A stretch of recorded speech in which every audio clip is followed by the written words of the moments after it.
Today, we have some very, very old coffee. Someone watching these videos very kindly got in touch and said they were going through an old relative's sort of stuff and they found this. And they thought it came from 1908. And they had a good reason to think so. They saw Harrods, big department store in London, and they knew that their relative had been an Olympian who was not English. He had travelled to London for the 1908 Olympics, and so they thought it was likely they'd picked up this Harrods branded coffee. Then, there were some problems with this, though. There were some confusing aspects of this package of coffee, and let's just drink it in for a minute. Is this not a beautiful thing? And I'll say now, we will be desecrating this a little bit later on today. We have to open it. We have to know what's inside. Looking at this was a bit confusing. The idea that this came from Harrods in 1908, predominantly because almost all of the text on this is in Spanish. Oh, that's confusing. If you look at the front here, obviously you've got café. It's extra superior. You've got verde there, green. Interesting. We'll come back to that in a second. Up here, you've got a little guarantee of Harrods quality. And then you can see it's from Peru. It's a single origin. That's good news. Down the bottom, there's some other stuff that's kind of confusing. On the back, more Spanish. Right? Like it's Departamento de Comestibles, the Department of Consumables, I guess. That is not a thing that Harrods has in London. So what's going on here? Now, what we did do was email the archivist for Harrods. Turns out Harrods has an archivist, and they're very helpful, so thank you to them. And they said this came from Buenos Aires. Confused? So was I. Turns out, in 1913, Harrods decided to open a branch of their department store in Buenos Aires. It's still there. It takes up a whole city block now. It's not run by Harrods anymore, but the sort of brand went on there for a long time. And this seems to be kind of branded product, but at this point a separate business, because the archivist said this logo dates to the mid-1930s.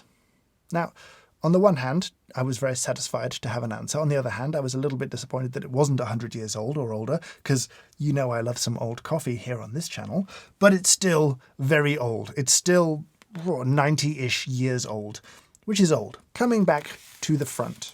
Down at the bottom here is the single most confusing thing going on here. This says 1/4 kilo net, but this does not weigh 1/4 kilo.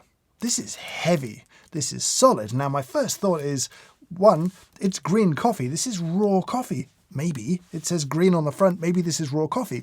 You know, it wasn't unusual way back in the day for people to roast their own coffee and want to get the best and roast it fresh. And it's not a new idea. So maybe it's green coffee, but why is it so heavy? In fact, how heavy is it? This weighs 1,212 grams, which is a lot more than the 250 grams net it suggests. I have no idea what's going on here. It feels weird, right? Like you've got this very nice kind of wax paper outer. There's another inner layer there that stops you really feeling what's going on, but it feels like it could be greens. Maybe. I've been confused before with very old coffee, so who knows? Maybe it's just, nearly 1 kilo of mold. We'll find out. And to do so, we've got to do that thing where we cut into this very old package and look at what's inside. I don't know how to do this in the least damaging way. There's a bit of the wax paper sort of loose here. I don't know what to do. I don't know. I don't want to just tear it open like a child at Christmas. But I also want to open it. I could just try and snip the back maybe. Look at you! Look at you. Now, obviously it's not green anymore. If you look at normal green coffee, it has that lovely greenish hue to it. This looks like aged coffee, and if you ever drink aged coffee and you roast them yourself, you'll know that they can often go quite pale and quite yellow. This is the oldest raw coffee I've ever seen. The grading has not been fantastic on there. There's some black beans, there's kind of broken beans in here, stuff that you really don't want to be drinking. We're going to need to roast this, and I am going to screen it, take out all the defects that I can see, because I want to give it the best chance to be drunk and enjoyed, if that's possible. We will need to roast this, obviously, and I'll get hold of a roaster of some sort. I just find something charming in that smell. I don't think it's going to make good coffee. Now, under sort of modern definitions, this is not specialty coffee. You're allowed up to 5 defects of various kinds per 300 grams. So, it's not specialty grade under the modern definition, but maybe it's good. Maybe it was. Maybe we'll find out. Let's go and roast some coffee.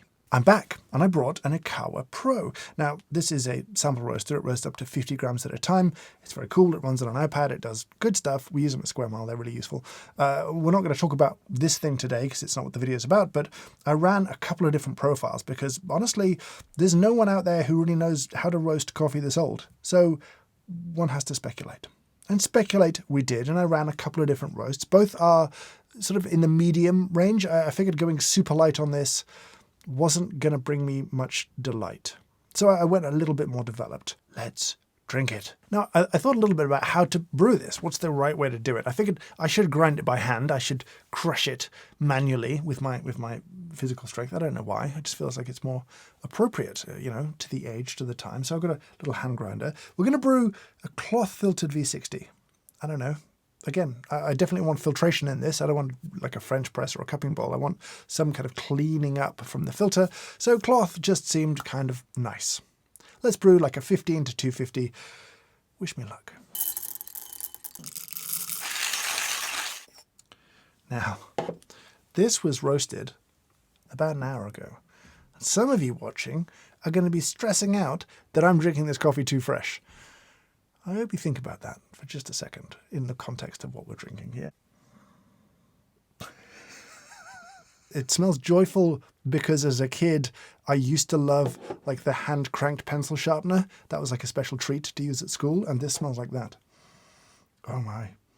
It's like peanuts and pencil shavings. Yeah, that's basically it. Okay, let's brew it up. I have had old raw coffee before.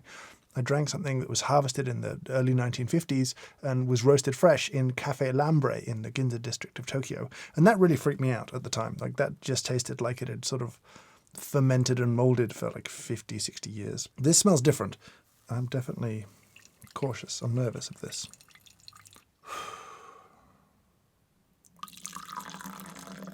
I don't need a big cup. I will say, I was very excited the day that this package arrived.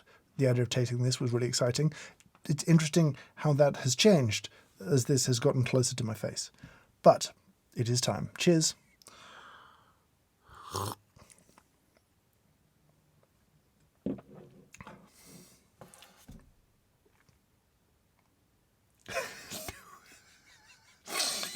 No. Goodness me. That's really not what I expected. Okay, let me go back in. I think. So that is staggeringly bitter. That's not like a super dark roast.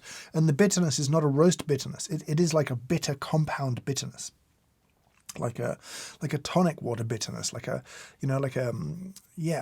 bitter compound bitterness. I don't know how else to describe it because there's not a big roasty flavor to it. It's just this initial punch of bitter. And then wood. A lot of wood, different kinds of wood, pine wood, pencil wood. What wood do they make pencils out of? I don't know. But whatever wood that is, that wood, it's rich and woody. A little fruit, like a little citrus berryness somewhere. But you're really searching pretty hard for that. It's the bitterness up front kind of freaks me out, if I'm honest. I don't know if I've had anything like that. Genuinely unsettled by that. You know what I mean? Like there's a bit where I'm like, no, this is food safe. It's been roasted. And this is making me go, ooh, is this safe? Are you being an idiot? Now, I know what you're thinking because I know the way you think. You're thinking, he said he did 2 roasts and one was more developed and he's only brewed a filter coffee. What have I done? We had to grind this really, really, really fine, like way finer than anything. And it still pulled a little fast. Like early 20s. Yeah, that's bad. I mean, it is everything we had in the filter brew, but more powerful, more potent. Okay. Espresso. From 410 ago.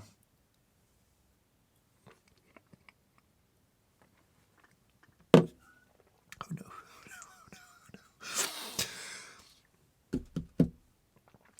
no. So definitely should have brought some water for rinsing. That was a mistake. That's a lot. That is, oh no, it's still coming. Wow. Okay. Gathering my thoughts. I'm going to go in for another sip. Because my brain just couldn't cope with the shining pain, the searing pain of liquid wood. It's more than the pencil of the brew. It's like mega pencil. It's like I just pulled shots of pencil shavings. It's got a little of that rotten goodness in there too. So there it is. Coffee from the 1930s. Harrods' finest, as it was, from Peru. Fascinating to see. Like the just to nerd out for a minute, to see the bean prep from what would have been expensive coffee back then be kind of disastrous by modern standards was interesting. And this comes from a time before there was like descriptive language for coffee. It would have just been like fine or not fine. And this would have been fine coffee. But it's not now. It's not now. Anyway, I'm gonna stop there, I think. Actually, one more thing. A lot of you have been asking about these prints that have been in the background. Let me tell you about these prints because we are very, very excited about them. 1 second. So we worked with botanical artist Lucy Smith and Dr. Erin Davis of Kew Gardens to create sort of 6 botanical drawings of the kind of cultivated species of coffee. So you've got Coffea arabica, your friend of mine, Coffea canephora, Liberica, you know, still popular, still grown in many parts of the world. The hot new favorite, Eugenioides, that no one really knows how to pronounce, Stenophila. We've made a video about this species on the channel, super interesting. And one more species that some of you may have come across, which is Racemosa. So interesting, tiny little beans, really cool little species. So all of these are grown commercially somewhere in the world at some point. And so we figured it would be fun to kind of make a collection of botanical drawings. We also have all 6 on one kind of print. Let me get that. It's quite big, but it has to be. There's a lot of detail here because every species has annotations explaining what kind of defines it as a species. On the A4 and A3 size prints, these are actually life-size. This is how big the cherry is. It's a 1-to-1 scale on this stuff. You've still got all the detail here about it, and it's just a beautiful drawing. You've got fruit, you've got flowers, you've got like leaf structure. We went nerdy on this one because they're just so cool. We're super proud of them. We think Lucy has done an amazing job with them, and Erin as well, and we really hope you enjoy them.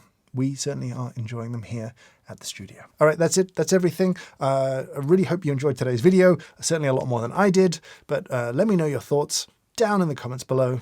But for now, thank you so much for watching, and I hope you have a great day.